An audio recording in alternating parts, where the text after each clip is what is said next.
বিএনপির মহাসচিব মির্জা ফখরুল ইসলাম আলমগীর 10 দিনের সফরে লন্ডনে পৌঁছেছেন। গতকাল শনিবার স্থায়ী সময় বিকেল 4টায় বাংলাদেশ বিমানের একটি ফ্লাইটে তিনি লন্ডনের বিমানবন্দরে পৌঁছান।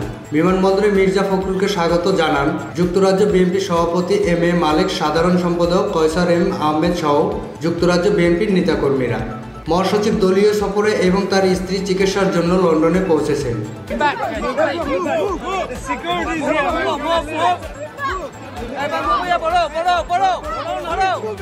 লন্ডনে অবস্থানকালে তিনি দলের ভারপ্রাপ্ত চেয়ারম্যান তারেক রহমানের সঙ্গে সাক্ষাৎ করবেন।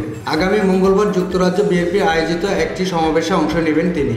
গত 5 আগস্ট ছাত্র জনতার অভ্যুত্থানের মুখে শেখ হাসিনা সরকারের পতন এবং তার দেশ ছেড়ে চলে যাওয়ার পর প্রথমবারের মতো যুক্তরাজ্য সফর করেছেন বিএনপির মহাসচিব। সর্বশেষ 2018 সালের জাতীয় নির্বাচনের আগে তিনি তারেক রহমানের সঙ্গে বৈঠক করতে লন্ডনে এসেছিলেন।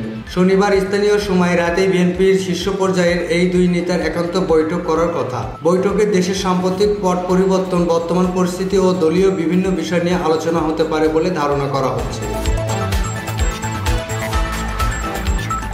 Khokon Ahmed, sky channel.